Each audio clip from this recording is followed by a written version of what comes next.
And Isaiah Thomas, man, he's really making you feel for him. But there's one aspect of the whole entire trade which I'm not really understanding. Is are you elated? Are you excited to play with LeBron? Or are you still heartbroken from being traded by the Celtics?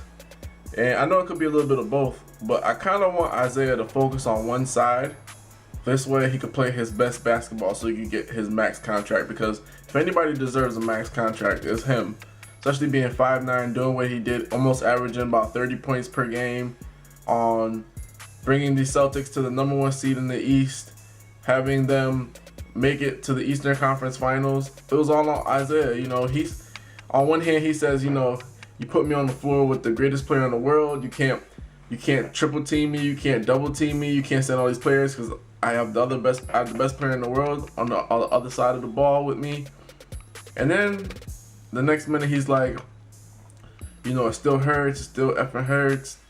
I understand it, but it still hurts. And this is where the line comes. Business is business and pleasure, you know, business is business, you know, or do we mix family and business? So Isaiah is one of the guys that looks at it like, my team is my family. And a lot of players look at it this way. While the owners, the GMs look at it, these guys are commodities. These are tradable commodities. These are tradable talents, which I have to better the team. So they're looking at it from an overall perspective. So when Isaiah Thomas gets traded and it hurts him like this, is he supposed to take the road of, hey, this is just a business, or is he supposed to make it personal?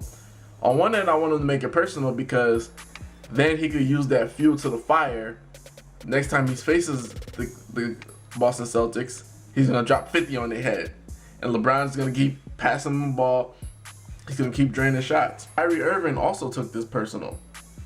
And the reason for him being traded, from his opinion, had nothing to do with basketball. Because at a basketball standpoint, leaving Cleveland was not a great opportunity because you get to go to the finals every single year. So it was personal as well. So are these young guys just too emotional? Is that the case? Or do we have to acknowledge the fact that NBA GMs really do them dirty? And they do these guys dirty. You would think that they would be trading Isaiah Thomas. They would say, hey, you know, we're not going to keep you. We're not going to give you the max contract. We're looking to trade you. Give him a heads up notice. Just to be courteous, the guy did play 2 days after his sister died in a tragic car accident. No, they don't do that.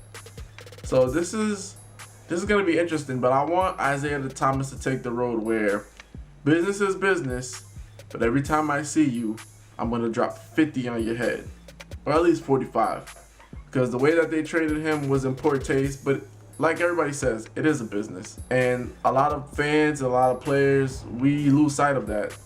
It's all about the almighty dollar. And the Cavs had to do what's right for them. And the Celtics definitely had to do what's right for them. I mean, they get Kyrie Irving, the guy that averaged 29 in the finals, 27 in the finals the year before that. I mean, do you understand what kind of caliber player they're getting? And then the Cavs, if LeBron James leaves, they still have players to make them relevant. Jay Crowder, Isaiah Thomas, and they could trade for pieces, and they have a high draft pick. So business is business. I can't wait for Isaiah Thomas to hit that court against the Boston Celtics. This is Vlad from Hoops Junction. Hoops meets Hoopla. Peace.